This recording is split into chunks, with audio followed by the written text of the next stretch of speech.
Alright, bienvenue sur le 694 podcast. Max, on est sur le troisième épisode, welcome back. T'as annoncé la fois passée que t'étais légèrement blessé, et en plus de ça, aujourd'hui je te vois avec quelques cernes, ouais. Et avec le nez qui sniffe. Le nez qui sniffe, exact, et je suis avec mes gouttes à me mettre dans le pif. Donc je l'ai évoqué, blessé, toujours blessé, et malade en plus, et je pense que par rapport au thème du jour, comment être un athlète durable, robuste, je pense que ça sera pas mon exemple à prendre pour aujourd'hui, mais voilà, on est sur le chemin de la guérison, et ouais, ça fait partie du jeu. Les gens savent que t'es papa et que quand t'es papa, y a rien à faire, tu vas subir un peu tout ce que Ninon est en train de devoir encaisser à la crèche, donc c'est pas évident. C'est une conversation que j'ai eue avec un autre gars. Je lui ai demandé, parce qu'il était papa, il y a 2 jours, combien de temps est-ce que cette période va durer, que je sois tout le temps malade. Il m'a dit, attends-toi pendant au moins 3 ans. Donc vraiment, le fait de venir, je pense qu'on commence à comprendre à quel point ton immunité est faible, ouais, à partir du moment où ton enfant va à la crèche et qu'il rentre le soir à la maison. Et là, tu comprends que t'as beau faire tout ce que t'as envie, t'as beau essayer de prendre tous les suppléments, prendre toute la nutrition, essayer d'avoir vraiment le contexte le plus parfait. Il y a des maladies qui échappent pas. Et voilà, on en fait les frais maintenant. Même avec les légumes que tu es en train d'implémenter. Donc là, même en ayant pris au moins 2 brocolis depuis 1 mois, non, malgré ces brocolis-là, je suis toujours touché. Ça reste un minimum, 2 brocolis sur 1 mois. Ouais, on va essayer de passer à 3 le mois prochain. Bon les gars, vous avez vu et lu le titre de ce podcast, comment devenir un athlète robuste et durable. Je pense que vous avez compris que on va parler de fitness aujourd'hui et on va parler quand même de beaucoup de choses qui nous tiennent à cœur. Vous savez qu'au final, tous les sujets qu'on va aborder ensemble sur ce podcast sont des sujets qui nous tiennent à cœur, mais celui-là particulièrement. Ouais, celui-là particulièrement, et comme Ben vient de le dire, très à cœur, et on a encore une nouvelle fois beaucoup de choses à dire, mais je pense que ça, c'est quelque chose qu'on pourrait répéter à chaque podcast.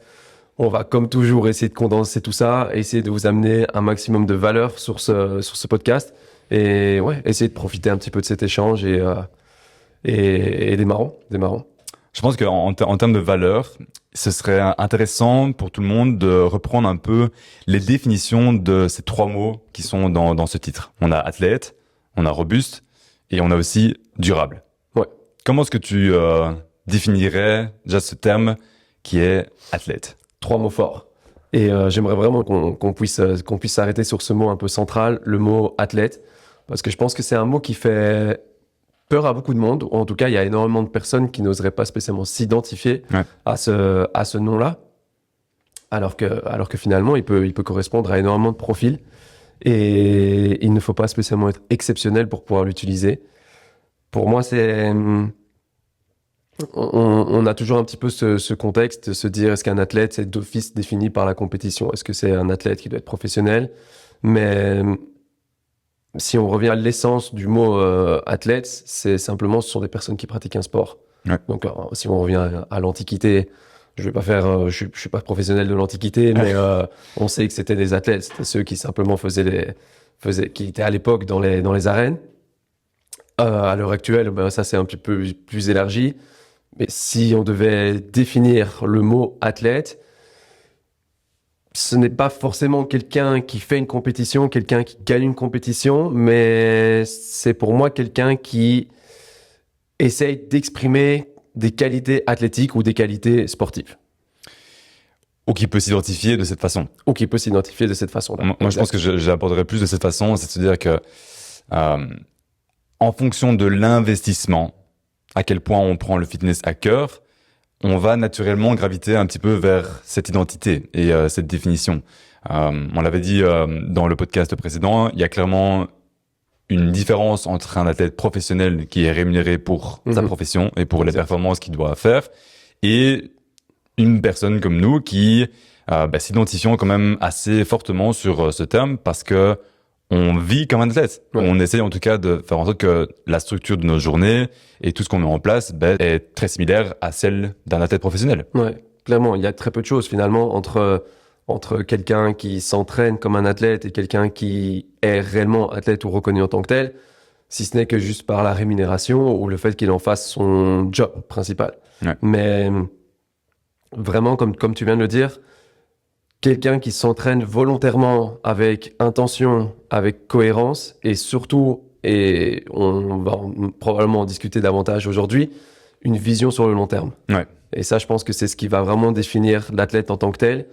À partir du moment où tu décides de t'investir, que tu le fais à 100% ou en tout cas au maximum de tes capacités, que le plan est réfléchi, que tout ce que tu mets en place, ton cadre est réfléchi, et qu'en plus de ça, tu as une vision sur le long terme, que ce soit sur 3 mois, 3 ans, 30 ans, pour moi, tu peux être défini comme un athlète. Oui, et puis de nouveau, ça revient à notre propre perception et l'investissement qu'on va amener dans notre pratique, et tout va dépendre un petit peu de ce qu'on fait. Ouais. Nous, je pense que c'est naturellement un peu plus facile de s'identifier à ça parce qu'on mélange quand même beaucoup de modalités dans la façon dont on s'entraîne.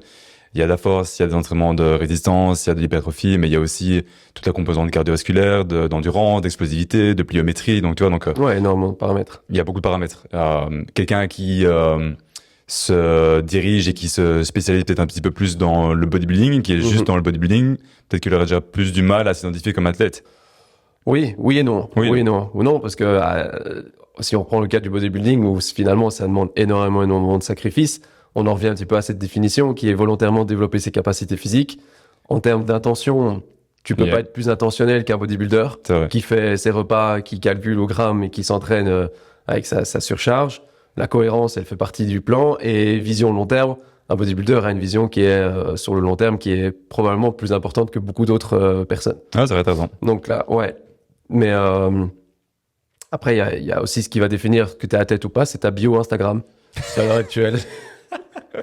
Ta bio Instagram. Il faut avoir l'écran pour pouvoir mettre que tu es athlète. Mais voilà, donc si vous entraînez dans le but de développer des capacités physiques, que vous mettez de l'intention dans vos entraînements, que vous êtes à 100% dans ce que vous faites, et qu'en plus de ça, vous dites que dans 10 ans, vous voulez encore être là, les gars, je vous laisse mettre athlète sur votre bio Instagram. Vous avez le droit de le faire. Exact. Un autre terme qui est important de définir aussi, c'est le terme robuste. Alors là, j'ai pris une petite définition de ChatGPT, assez courte, mais qui rassemble exactement la définition de ce mot, qui est fort et résistant de par sa solide constitution. Ouais. Bah, c'est un petit peu quand on parle de quelque chose de robuste, c'est un petit peu ce qu'on imagine. Moi, j'imagine un tronc d'arbre. Ouais, moi j'allais dire, j'imaginais vraiment, quand j'en parle robuste, j'imagine Hulk. Aussi. C'est ça qu'il est assez robuste, ce pays. Quelque chose de grand, quelque chose où tu sens indéformable, quelque chose qui finalement ne va jamais fléchir. Ouais, c'est vrai que moi, mon tronc d'arbre, il est un petit peu plus naturel. C'est directement dans les super-héros. Mais, je suis plus porté film. Chacun a des sources d'inspiration un peu différentes. Voilà. Bah ouais, clairement, le fait d'être solide et d'être capable d'encaisser des contraintes élevées sans forcément se casser. Ça, je pense que c'est un point, c'est de se dire que peu importe ce qu'on va devoir subir comme stimulus, comme environnement, comme charge, on est capable de les encaisser. Et ça, c'est un terme qui est important du coup de pouvoir vraiment mettre en avant. Et je te laisse mettre un peu plus de contexte derrière le mot durable. Alors, durable, même chose, hein, c'est une qualité qu'on essaie vraiment de véhiculer à travers nos messages, à travers nos coachings. La durabilité, c'est vraiment cette capacité à pouvoir durer dans le temps, mais durer dans le temps, pas à n'importe quelle condition. Donc, être durable, c'est une chose, être durable en bon état, c'en est une autre. C'est ça. Et surtout, de se dire que c'est le fait de pouvoir aussi minimiser les périodes d'arrêt ou les périodes de blessure. Et donc, quand on combine ce mot robuste et durable, on arrive directement un petit peu sur la façon dont on approche le fitness et nos entraînements depuis des années maintenant. Et c'est pour ça qu'on a vraiment voulu mettre aussi un peu en place cette philosophie. La philosophie 694, elle vient de par non seulement notre expérience, les différents types d'entraînements qu'on a suivis chacun, et ce qu'on a envie de transmettre à travers nos entraînements, à travers tout ce qu'on veut véhiculer. Ouais. Et donc, c'est pour ça que ça va être un sujet qui va être super, super intéressant et très, très riche. Qu'est-ce que ça signifie?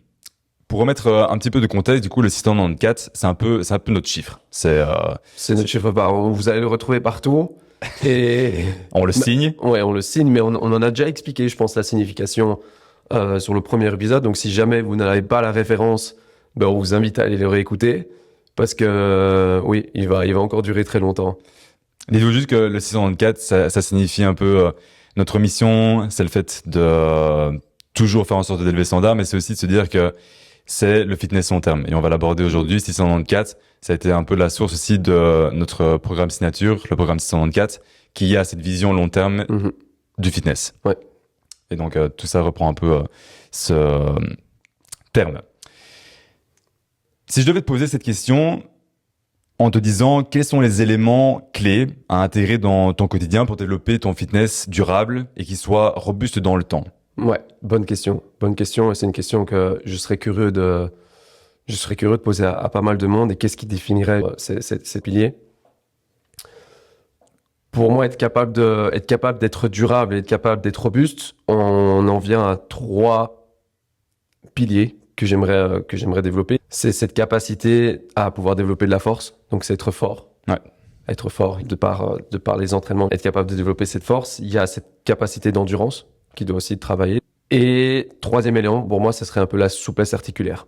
Ouais. À quel point est-ce que tu es capable de rester mobile sur du long terme? Et arriver déjà à travailler ces 3 axes ferait de n'importe quel humain quelqu'un de robuste et quelqu'un de durable. Ouais, c'est pas mal. C'est que sur le plan d'être fort, on va l'aborder un peu plus tard et on va essayer de le définir aussi, quelque part, qu'est-ce que être fort, parce que c'est assez subjectif au final. Ouais. Donc ce serait important de pouvoir le véhiculer. Mais moi, ce que je voulais vraiment aussi transmettre pour remettre la fondation de ce fitness robuste et durable, par quoi on doit commencer, c'est le fait de pouvoir bien bouger dans l'espace. Okay. Avoir une fondation. Moving well through space. Et ça, je voulais un peu aussi revenir dans notre enfance et se dire que au plus tôt, on a cette possibilité de bouger, d'explorer. D'être exposé à tout ça. Et donc ça, forcément, il faut remercier ou pas un peu notre enfance et le milieu dans lequel on a bercé. Mais clairement, c'est lors de l'enfance et lors de tous ces différents acheminements de l'apprentissage qui fait qu'on peut directement voir quand quelqu'un a ses composantes et a cette capacité de bien bouger dans l'espace. Ouais. On a tous les deux fait du tennis. Ouais, une grande carrière. Grande carrière de tennis. Je ne dirais pas que le tennis a permis de créer cette base de mouvement. Non, parce que si je dois me rappeler le tennis, j'étais forcé d'y aller et j'étais vraiment avec des pieds de plomb. Enfin, moi, j'ai quand même pris beaucoup de plaisir à faire presque 10 ans quand même de tennis, mais j'aurais vraiment bien aimé que mes parents me mettent plus dans la gymnastique. Ouais, et donc, moi dans l'athlétisme. Athlétisme, ouais. J'aurais adoré. Parce que clairement, l'athlétisme et la gymnastique, ce sont quand même 2 disciplines qui permettent d'explorer beaucoup de composantes. Énormément, ouais. Et qui force un peu l'enfant, l'adolescent, peu importe à quel âge il commence, de directement avoir tous ces contrôles moteurs, cette proprioception, cette coordination, toutes ces choses qui font que on va bien bouger dans l'espace. Ouais, je pense que dès le plus jeune âge, il faut pouvoir arriver à exposer son enfant. C'est une conversation que j'ai avec Marine. On a déjà décidé à quel sport est-ce qu'on allait attitrer Ninon. On voulait commencer justement avec la gymnastique, parce que pour moi, ça reste le sport qui va pouvoir développer un maximum cette capacité, un maximum de, comme tu l'as dit, de contrôle moteur. Après, voilà, il y a toujours les extrêmes où on va pas aller jusque là, mais vraiment arriver à exposer dès le plus jeune âge, je pense que c'est une qualité qui doit être travaillée dès le départ. Ouais. On n'a pas eu cette chance, mais Ninon l'aura. Ouais, Ninon l'aura. Mais tu vois, c'est comme toujours. Ce que j'aurais adoré, c'est avoir cette intention que j'ai maintenant à l'époque. Ouais. Mais quand t'as 10 ans et quand on t'emmène au tennis, tu l'as pas. T'as envie d'autre chose. T'as envie d'autre chose en fonction de comment, dans le milieu familial dans lequel tu évolues. Probablement que certains parents vont faire évoluer leur enfant dans un milieu très compétitif et il y aura déjà cette envie et déjà cette approche très marquée pour le sport. là où je pense que toi comme moi, on n'a pas été baigné là-dedans. Non. Dès le départ, on a eu un sport parce que à l'école, il fallait inscrire pour une activité de midi. Moi, j'avais judo. Ouais, pareil, je pensais juste aller manger après. Donc, non, tu vois. Ouais. Mais oui, Ouais. c'est quelque chose. À quel point est-ce que ça nous aurait aidé à l'heure actuelle? Je sais pas. Mais ouais, je pense que c'est un rappel qui est important en tout cas pour les personnes. Ouais, c'est clair. Après, c'est se dire aussi que tous ces développements vont se passer naturellement chez l'enfant, tu vois. Ouais. Et que si l'adolescent va accrocher à cette pratique, ben c'est toutes des étapes qui va se faire naturellement. Mhm. Et ça, c'est super riche aussi parce que sans vraiment en être conscient, Ouais, c'est surtout ça. lors de tous ces différents processus qui font qu'on grandit et qu'on se développe, Ouais. il y a toutes ces choses qui est déjà un peu seconde nature. Ouais, c'est tous des acquis qui ne devront pas être faits par la suite. Après, Ninon, ce sera peut-être aussi la danse. Ça sera peut-être la danse. Et peut-être que je vais la suivre. Sait-on jamais. J'ai pas encore vu tes compétences Sait-on de jamais. danse. On n'a pas encore eu cette occasion, Non, mais pas encore. peut-être que tu me surprendrais. Sait-on jamais, ouais. Il y avait ça, et c'est vrai que quand on repasse un peu dans le passé, moi, il y a toujours aussi ce moment qui a été super important pour moi dans un des cours que j'ai suivi à l'UCL, Mhm. dans mon bachelier. C'était dans le cadre de la gymnastique, justement. Ouais. C'était un cours qui a été donné par Axel Seuss et qui m'a profondément marqué parce que c'est lui qui m'a permis en fait de découvrir ce qu'est l'animal flow. Ouais. Tu vas reprendre en fait la base du mouvement à travers des mouvements animaliers. Ok. Et ça, je voulais en parler aujourd'hui parce que bien bouger dans l'espace, c'est le fait de bien bouger avec son propre corps. Et que quand on est petit et quand justement on touche un petit peu à tout, ben c'est toutes des choses qui viennent de façon instinctive, mais que si on n'est pas exposé dans cet environnement et dans cette compréhension que on peut marcher sur les mains, on peut être dans des positions quadrupèdes, on peut être en position inversée, il y a toutes ces différentes choses, ben on perd Ouais. ces facultés. Et puis des fois on a l'impression que c'est même ridicule de juste avancer en position quadrupède sur les mains Ouais. à quatre pattes. Disons Alors que tu peux commencer à faire ces mouvements chez toi, ça sera mieux que de le faire dans une salle remplie. Mais clairement, c'est incroyable. Oui, on s'en rend pas compte et je pense qu'on s'en rend compte que quand on commence à le repratiquer, mais à quel point ces mouvements font du bien. Ouais, et que du coup, c'est cette fondation de fait de pouvoir juste bien bouger à travers l'espace avec son propre poids corporel, ben c'est la base. C'est Ouais. par là que tout le monde devrait pouvoir commencer. Même une personne qui commence le fitness un peu plus tardivement, apprendre à faire un push, un hinge, un squat, un bend, rotate, twist. Toutes ces différentes composantes qui font qu'on a un corps qui véhicule en 3 dimensions, ben c'est juste avec notre propre corps. Ouais. Et que pour avoir ce fitness robuste et durable, il faut apprendre à bien bouger son corps. Et ça, Ouais. c'est un point super important. Finalement, c'est notre meilleur outil. C'est ça. Ouais. Le deuxième point que tu as partagé était la force. Comment est-ce que tu as envie de partager un petit peu ce sujet des entraînements de résistance? Nous, on les appelle souvent les entraînements de résistance fonctionnelle, les Ouais. FRT. Dis-moi un peu plus sur cette... Alors, sur la force, on pourrait avoir 2 visions différentes. Donc, on pourrait vraiment prendre le travail de force pur, donc être capable de soulever des charges et être capable de les encaisser. Et on pourrait avoir une approche un petit peu plus fonctionnelle comme on l'a au sein de Kinavia, où l'entraînement en force est mis en priorité, mais sur des patterns de mouvement qui sont plus globales et qui sont plus larges. Généralement, si on veut définir une personne comme forte, on a certains standards. Un humain devrait être capable de soulever X fois son poids du corps en fonction du mouvement sur lequel il l'effectuerait. Ouais. Donc, par exemple, on s'attendrait pour un athlète d'être fort, d'être capable de soulever 2 fois son poids de corps sur un back squat. Tu vois, c'est des choses qui, pour moi, à partir du moment où tu peux exprimer cette force en termes de répétition avec une charge donnée, très rapidement, je peux savoir si oui ou non tu es un athlète qui est fort. Là directement, c'est plus le pôle de force max, quelque part. Force max, exactement. Mais qui va en découler à quel point est-ce que quand ta force max est développée, à quel point toutes les forces sous-maximales font que tu puisses parcourir énormément de spectres sans avoir de difficultés. C'est ça. Donc ça serait le spectre de la force max. Là où l'entraînement fonctionnel, on a une approche qui est, comme on l'a dit, qui est basée sur cette force, mais où on va venir incorporer vraiment du travail. J'ai pas envie de dire plus spécifique parce qu'on reste assez général, mais plus intentionnel encore. Moi, j'ai envie de dire plus harmonieux. Plus harmonieux. Ça, c'est un très beau mot. Tu vois, parce que voilà, vous savez toutes et tous que on met énormément le terme holistique en avant, qui reprend un pôle de différentes disciplines, de différentes approches,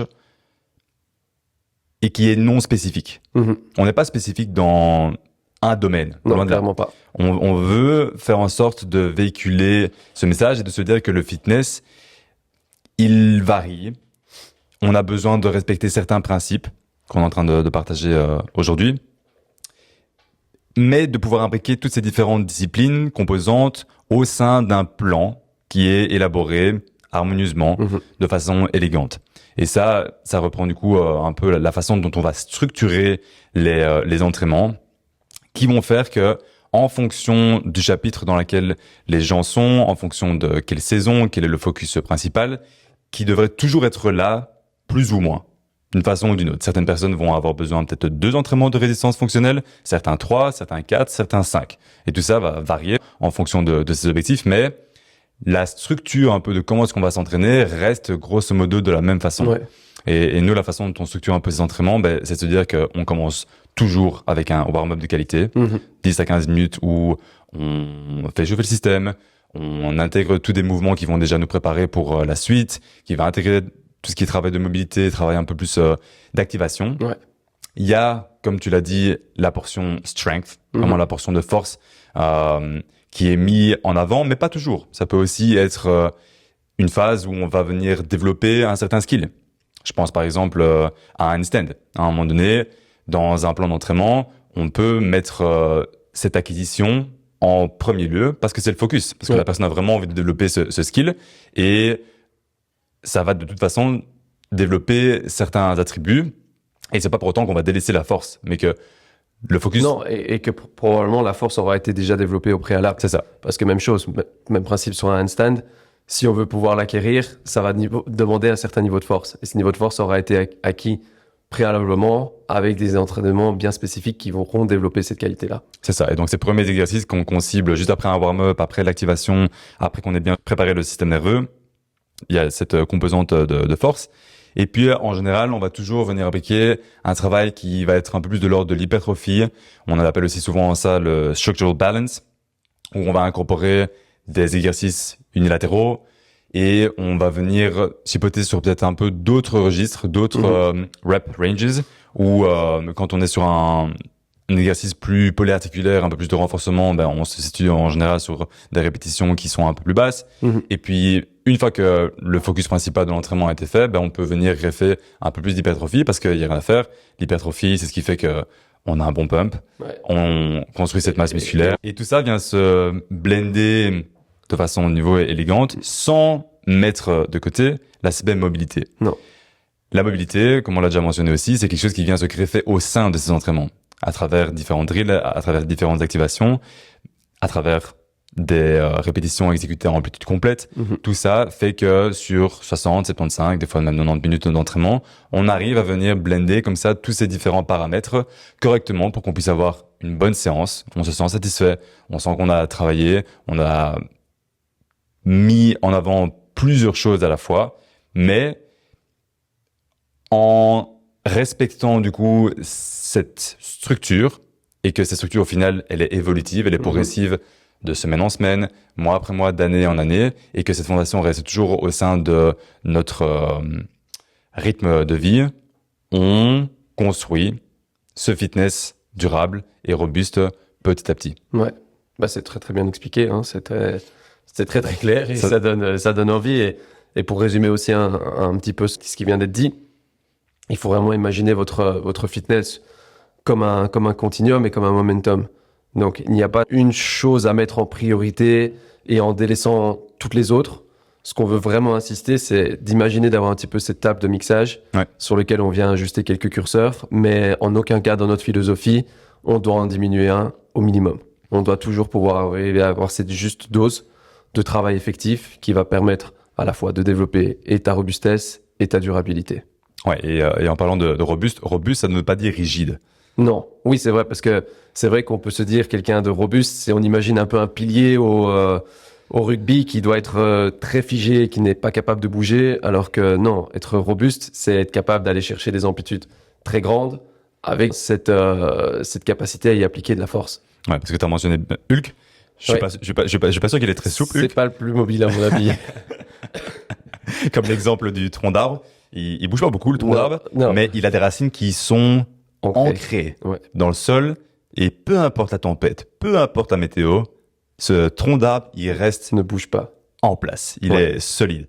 Et ça, du coup, c'est grâce à cette fondation de fitness, des entraînements de résistance et à maîtriser correctement son propre poids corporel. Tu as aussi mentionné l'endurance et la VO2 max. Là, on est sur le 3e point, qui est tout aussi important. Ouais. Du coup, on va pas rentrer dans les détails aujourd'hui.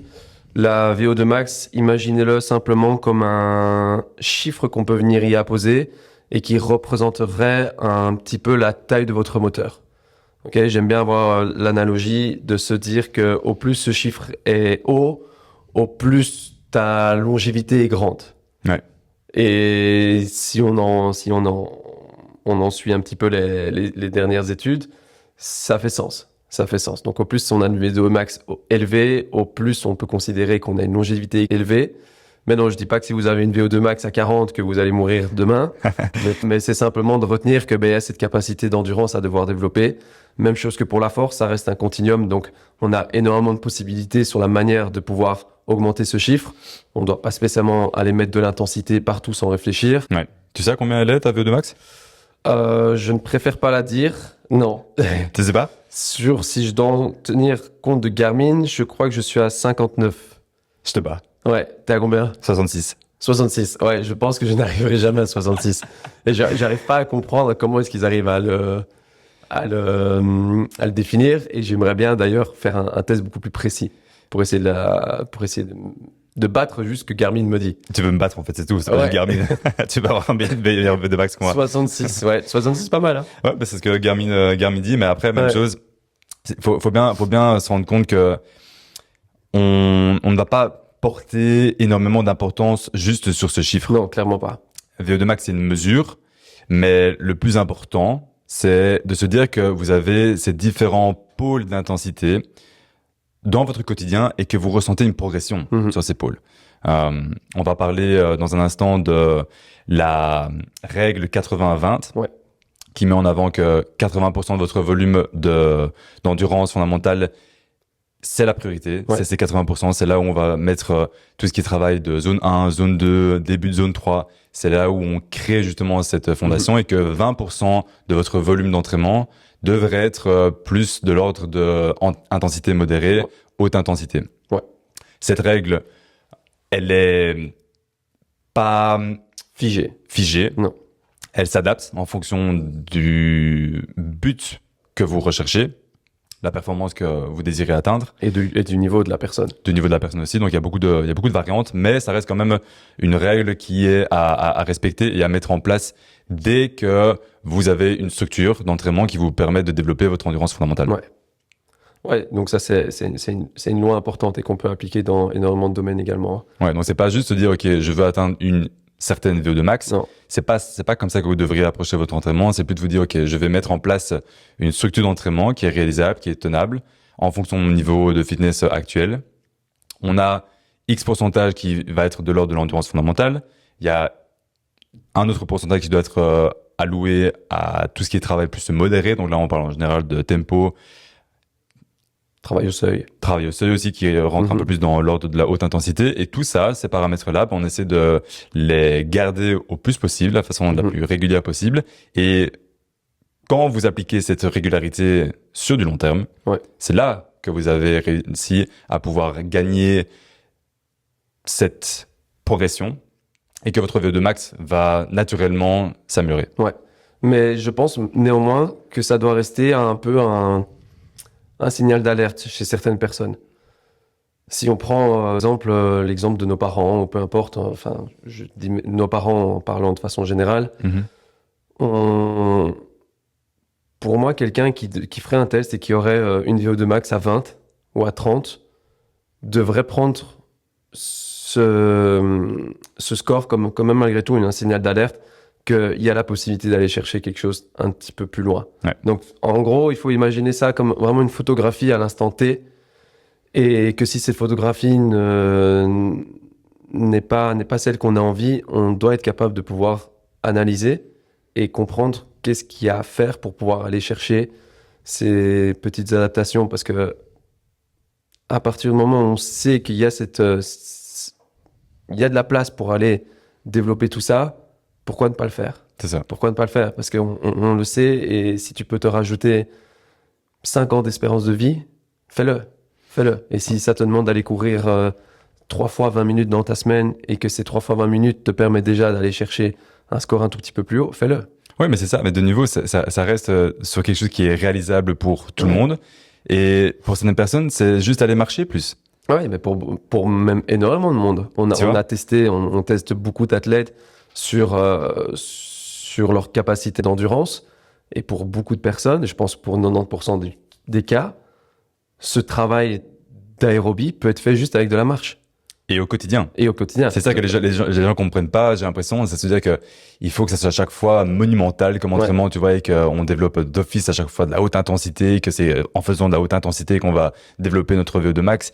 Mais non, les gars, la fondation, c'est cette aérobie. Ouais. C'est se dire que c'est uniquement en incorporant dans votre quotidien quelque chose qui est tenable et qui est réalisable. Est-ce que ça veut dire une marche tous les jours de 30 minutes? Est-ce que ça veut dire incorporer 2 runs, 3 runs de fondation dans votre semaine? Ça va être individuel et au cas par cas. Mais mettre cette base, répéter cette base et mesurer le progrès au fur et à mesure, c'est la seule chose qui va vous permettre petit à petit de pouvoir mettre davantage de volume, mettre davantage d'intensité au fur et à mesure, et d'avoir cette conséquence du fait que vous allez être en meilleure santé et que votre VO2 max au final s'améliorera. Ouais, mais on vit dans une époque où l'effort est presque devenu une identité. Et au plus tu souffres, au plus c'est que tu fais bien les choses. Et paradoxalement, on voit de plus en plus de blessures, on voit de plus en plus de fatigue, et on voit de plus en plus d'abandon aussi. Ouais. Donc c'est pourquoi, je pense que c'est une question qu'on peut se poser. Pourquoi est-ce que à l'heure actuelle, autant de parcours de fitness se stoppent, s'arrêtent sans Réelle raison. Sans raison. Et après quelques années, encore une fois, on en revient au thème de ce podcast, parce qu'on n'a pas les fondations, et qu'on n'a pas travaillé cette durabilité, et cette robustesse n'est sûrement pas acquis. C'est ça. Et s'il y a bien un truc que vous devez retenir du podcast d'aujourd'hui, les gars, c'est que slow before fast. Ouais. Toujours se dire qu'il faut maîtriser ce qu'on sait maîtriser. Et qu'est-ce qui est le plus accessible au début? C'est de faire les choses lentement. Pour ensuite venir greffer des modalités, des entraînements qui vont être plus intenses et où on pourra aller plus vite. Là, on parle plus du spectre de l'endurance, mais on revient aussi sur les entraînements de résistance. Ouais. Quelqu'un qui a cette capacité de maîtriser son corps parfaitement, avec une belle exécution, lentement, est garanti de pouvoir être performant en allant plus vite. Ouais. Slow before fast. C'est crucial que vous repreniez ça et que vous compreniez vraiment ça, parce que c'est vraiment élémentaire pour comprendre ces nuances et d'avoir cette compréhension derrière l'intensité qui doit être là, clairement, mais qui doit être intégrée au bon moment grâce au travail en amont qui a été fait par cette maîtrise et par ces pratiques et par toutes ces choses qui sont en général plus lentement. Quand on dit plus lentement aussi, c'est ces runs en zone 2. C'est tout. C'est tout. C'est être en position quadrupède, le faire super lentement, avoir cette maîtrise de niveau de son corps dans l'espace et de pouvoir bouger millimètre par millimètre avec contrôle, avec fluidité de mouvement. Tout ça, c'est le focus principal avant de mettre son attention sur tout ce qui est extra, j'ai envie de dire, ouais. Et qui est toujours plus attirant pour beaucoup de gens, Bien sûr. mais qui devrait être mis de côté en général pour beaucoup de monde. Ouais. Maintenant, il faut pas se méprendre non plus avec ce qu'on dit, parce que j'ai l'impression que, même dans le podcast précédent, on a déjà répété le principe d'y aller doucement. Si on insiste autant là-dessus, c'est parce qu'on sait qu'à contrario, il y a beaucoup de gens qui vont trop vite. Mhm. Mais ne pas se méprendre sur le fait que de l'intensité, il doit y en avoir. Absolument. Et on est les premiers à être capables de pouvoir le faire. Mais si on est capable de mettre cette intensité, c'est parce qu'on l'a, entre guillemets, mérité. On l'a construit et on est capable de l'encaisser. Ouais. Plus ou moins, parce que là, je suis blessé. Mais plus ou moins. On ne peut pas être robuste tous les jours. Ouais, on peut pas être tous les jours robuste. Mais du coup, pour revenir à ça, j'aime beaucoup le principe, et on doit énormément insister sur le fait de slow down, ça c'est sûr et certain. Mais ne pas oublier que oui, de la haute intensité, il y en aura, mais c'est vraiment le faire passer le message général qu'avant d'aller chercher cette intensité, il y a énormément de choses à faire au préalable. Ouais. Et l'une des choses qu'on n'a pas mentionné aussi, c'est de se dire que quand on est dans le registre de l'endurance fondamentale, il y a vraiment une formule que vous devez toujours garder à l'esprit, qui est très très simple sur l'application. C'est-à-dire que pour être sûr que vous soyez dans les bonnes zones cardiaques, il faut respecter cette formule qui dit que on va mesurer 180 moins votre âge, qui va correspondre directement à votre max aerobic heart rate. Ouais. Ok, donc ça veut dire que au-delà de ce chiffre, vous êtes dans cette zone cardiaque qui va être plus de l'ordre de l'intensité modérée, tandis qu'en dessous de ce chiffre, vous pouvez vous assurer que vous êtes dans cette endurance fondamentale, que vous êtes dans le contrôle et que votre rythme cardiaque va supporter l'effort que vous êtes en train de réaliser. Ouais, c'est une règle assez générale. Ne pas apprendre avec exactitude, mais par contre, c'est une règle qui fonctionne. Parce que c'est vrai que si on veut tester des athlètes et essayer d'être beaucoup plus précis sur déterminer ces valeurs cardiaques, ou en tout cas ces spectres, ces domaines d'intensité, on peut faire des tests bien plus précis que ça. Mais la loi de faire 180 moins l'âge fonctionne bien pour la majorité des personnes, et te dire que tu sais que tu ne te trompes pas en le faisant. C'est ça. Au-delà de ça, on passe, comme tu l'as dit, déjà même, et pour beaucoup, la zone 3, la zone 4, ou en tout cas ce domaine d'intensité qu'on appelle le domaine élevé, c'est déjà de l'intensité. Et pour beaucoup, ils ne s'en rendent pas compte. Être dans du tempo, être quelque chose qui soit encore raisonnable en termes de sensation, même si vous avez l'impression que c'est simple, ça reste quand même un stress pour le corps. Pour votre système. Ouais. Ouais. Et une phrase que j'aime beaucoup, c'est vraiment le principe que le sport doit enrichir la vie et pas la consumer. Ça fait sens par rapport à tout ce qu'on vient de dire. Ouais. Et on remarque trop souvent que le sport, pour beaucoup de personnes, ça peut être un exutoire, ça peut être un bon moyen de pouvoir faire ressortir énormément de choses, mais ça doit vous permettre de construire un avenir durable. Et pas du tout de vous dire que dans 3 mois, il n'y a plus personne et on est blessé à devoir être en béquille. Je ne suis pas encore là. Non, mais, pour l'instant, t'as juste un mouchoir dans la poche. Ouais. Mais t'es pas encore béquille.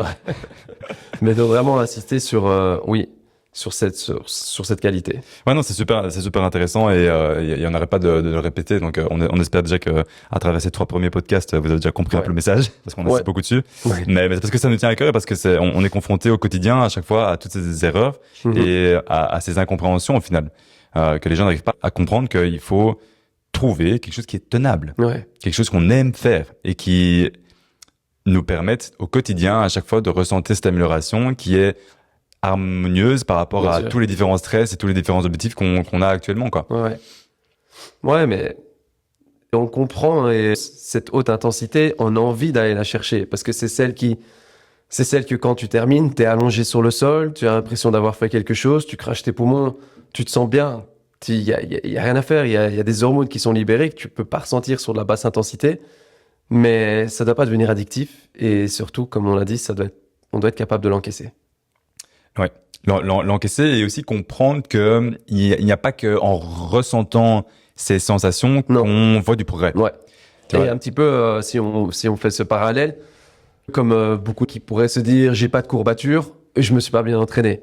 C'est exactement la même chose. C'est ça. Courbature ne signifie pas bon entraînement ou pas. Ça signifie simplement, et pour moi, je le dis, si on me disait que le lendemain, ils avaient des courbatures, c'est que j'avais pas bien fait mon job.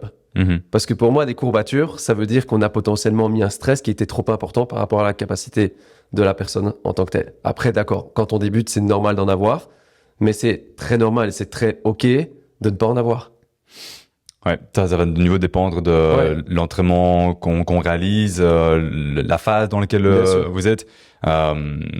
Ça ne veut pas forcément non plus dire que quand on est dans un entraînement de résistance, que on ne doit pas en avoir. Non, pas du tout. Même actuellement, quand on s'entraîne et qu'on est dans une phase où on veut mettre l'hypertrophie, la force en avant, on va ressentir ces DOMS. Là, ça fait 2 jours que j'arrive pas à m'asseoir. Voilà, tu vois, c'est delayed onset muscle soreness, on les ressent 24, 48 heures après. Mais et le message, c'est de te dire que ça n'est pas obligatoire. C'est ça. C'est pas ça qu'on doit aller chercher. Et qu'en fonction des entraînements, un entraînement de résistance où on va mettre plus le focus sur notre force, sur le travail d'hypertrophie, forcément, ces sensations vont être différentes qu'un entraînement cardiovasculaire, qu'un entraînement aérox, qu'un entraînement conditioning où on va avoir plein de modalités, où il va y avoir des exercices de résistance avec aussi cette composante cardiaque qui est fortement élevée.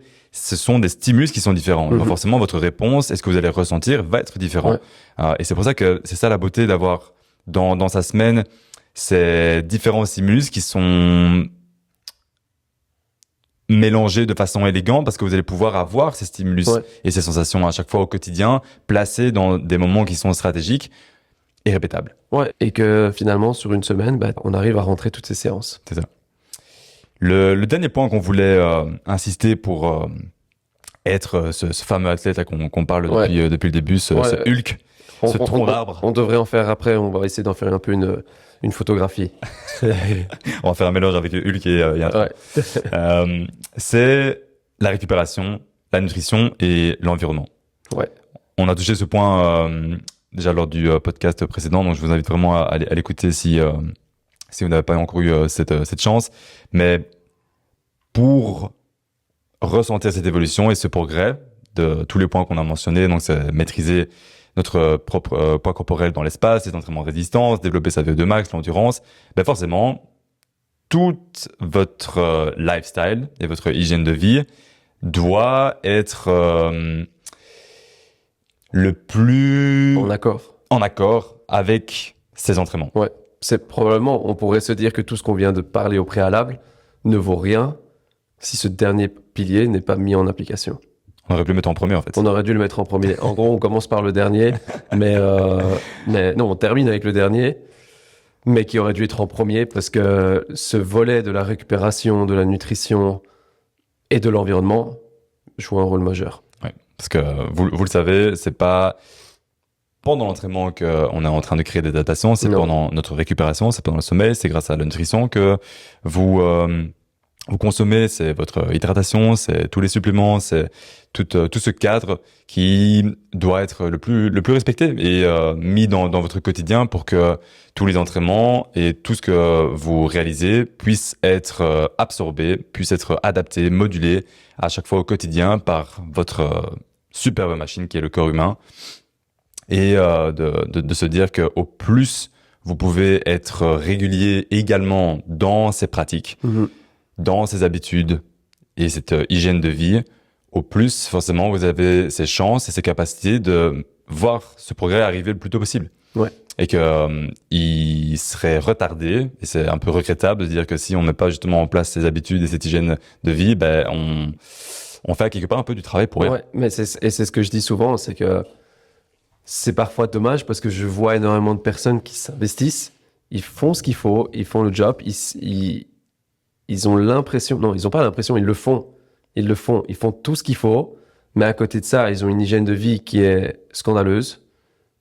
Et probablement que ce qu'ils font, j'ai pas envie de dire que ça ne sert à rien, parce que ça servira toujours. C'est toujours mieux de faire que de ne rien faire. Mais à quel point est-ce que ça sera contre-productif? Ouais, clairement. On a déjà parlé de pas mal de choses. Il y a d'autres points qui te viennent en tête un petit peu quand on dézoome et qu'on essaie vraiment d'imaginer quelqu'un qui est régulier, quelqu'un qui est fort, quelqu'un qui s'entraîne bien, qui bouge bien, Est-ce qu'il y a quelque chose qui te saute comme ça à la tête? Une chose qui me vient en tête, et c'est une question que j'aimerais que vous puissiez prendre le temps, même que je vais te la poser. Mais une seule question, je pense, à retenir un petit peu de ce podcast, c'est si vous continuez exactement ce que vous faites à l'heure actuelle, quel athlète serez-vous dans 10 ans? Ouais. Je laisse quelques secondes pour sink in. Je vous laisse c'est pas mal du tout, réfléchir. ça. C'est pas mal du tout. Mais ça reprend simplement tout ce qu'on vient de se dire. Est-ce que si vraiment vous vous posez à l'heure actuelle, vous prenez une feuille de papier, vous sortez votre bic, vous écrivez ce que vous faites bien, ce que vous faites mal, sur base de tout ce qu'on vient de dire, les définitions, les points, les piliers sur lesquels on a insisté, est-ce que vous pensez rentrer dans la case d'être un athlète? C'est une chose, robuste, ça en est une autre, et surtout, est-ce que vous serez durable? Bah, si je prends mon bic, pour moi, je suis dedans, mais. Je suis dedans, ouais, je suis un athlète robuste et durable. Je peux le dire ouvertement et de façon officielle. Voilà. Mais clairement, c'est bien que tu arrives à reprendre un peu tout ça parce que ça permet de se poser. Ouais. Et ça, c'est quelque chose qu'on va vraiment vous suggérer de faire. Ça vient juste par cultiver à chaque fois cette conscience d'un petit peu de ce qu'on fait.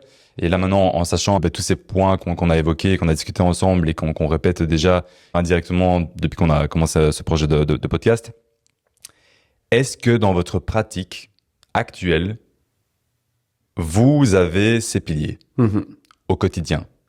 Est-ce que vous avez une pratique qui vous permet d'honorer votre mouvement, votre poids corporel? Est-ce que vous avez quelque chose qui vous permet de suivre un plan avec des entraînements de résistance qui vont être variés, qui vont vous permettre de ressentir une progression, qui vont vous permettre d'être plus fort, de gagner en masse musculaire? Est-ce que vous avez aussi sur le côté juste cette charge quotidienne d'aérobie qui vous permet de cultiver cette endurance fondamentale, d'avoir certains entraînements dans votre semaine où on va aller chercher plus d'intensité et on peut se permettre d'aller vraiment mettre cette intensité parce que c'est bien choisi et c'est en harmonie par rapport à votre situation actuelle? Et est-ce que votre système de récupération, de nutrition, d'environnement est optimal et est correctement aligné à tout ce que vous faites? Ouais. Ou en tout cas, optimal, c'est rare. C'est très compliqué d'avoir quelque chose d'optimal, mais en tout cas, quelque chose qui supporte tout ce que vous faites. Ça serait déjà pas mal. Ouais.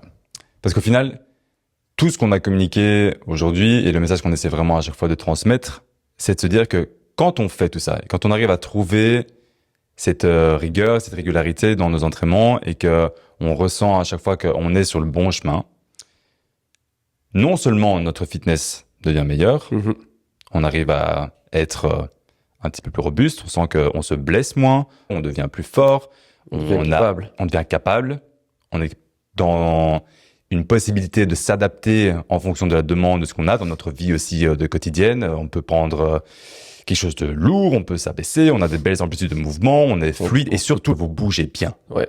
Tu vois qu'on voit à chaque fois au bout de la salle, dans cette pièce, quelqu'un qui bouge avec fluidité. Avec élégance. Avec élégance. Tu vois, au final, c'est ça. C'est se dire que cette pratique, à chaque fois, vous permet au quotidien de pratiquer ça, de ressentir que tous ces points s'améliorent et que vous devenez meilleur.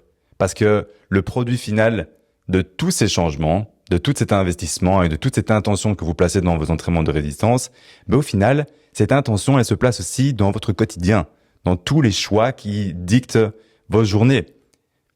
Ouais.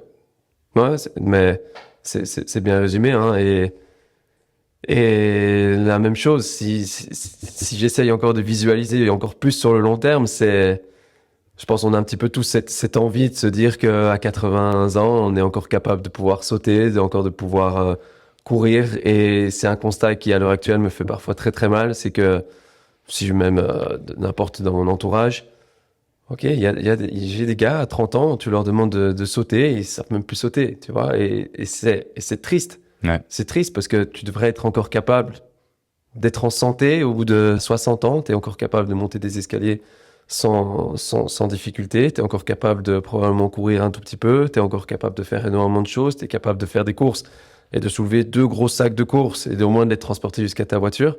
Tu vois, ça paraît anodin et c'est vrai que quand on a peut-être 20 ans, on n'y pense pas. Mais, et quand on en a 30, on n'y pense pas non plus spécialement. Mais c'est vraiment d'essayer d'avoir vraiment cette vision sur le long terme. Donc, on n'est pas occupé à présenter une méthode miracle, mais on présente juste un système qui fonctionne. Et il fonctionne parce que on l'a testé et on le pratique depuis des et années. On le pratique depuis des années, ouais. Et c'est se dire aussi que c'est inspirant de voir ces personnes qui sont déjà un peu plus âgées et qui arrivent encore Ouais.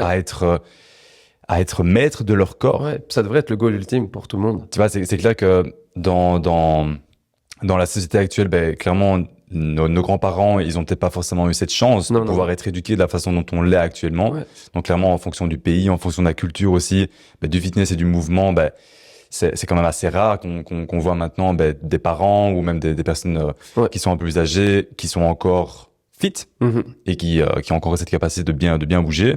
Mais à l'heure actuelle, avec tout ce dont on dispose comme information et comme éducation, ce serait tellement un gâchis de ne pas en profiter et de passer à côté. On devrait tous se retrouver sur une ligne de départ d'un marathon à 80 ans et être capable à la fin de ce marathon d'encore soulever ses petits-enfants. Et tu vois, on le voit des fois, un peu plus maintenant justement, des fois je vois des posts d'Aerox où ils ont cette catégorie d'âge qui va jusque combien ?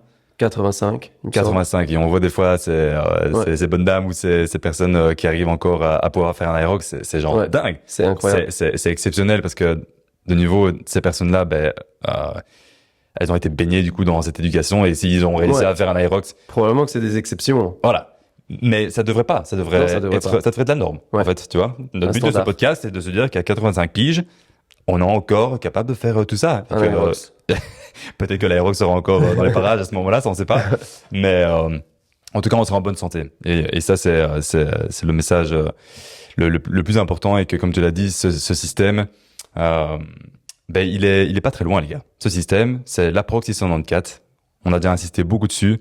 Mais si vous avez cette curiosité et que vous voulez vraiment mettre votre système en main, on sait à quel point ce programme peut changer votre fitness et avoir un impact réel sur votre quotidien. Donc, on vous encourage vraiment à aller tester cette programmation. Vous avez 7 jours d'essai et on est garanti que vous allez pouvoir ressentir ce progrès et d'honorer votre fitness pleinement. J'ai rien à rajouter. Écoute, je pense qu'on a vraiment bien parlé. Non, c'était pas mal, j'ai bien aimé. On a dit des bonnes choses. Ouais. Et il nous reste à clôturer. Comme toujours, vous demandez n'hésitez surtout pas à nous faire des retours. On les apprécie de plus en plus, on en a de plus en plus. À commenter, partager. Et... Voilà, c'est la seule chose qui va nous permettre de pouvoir grandir petit à petit avec ce podcast et d'essayer de faire en sorte que ce message puisse être écouté. C'est ce que j'allais dire. À travers le monde entier, à travers le globe. Le globe. Ben voilà, les gars, merci pour votre écoute et comme toujours, on élève le standard. Oublie pas le mot, ensemble. Ensemble. See you guys.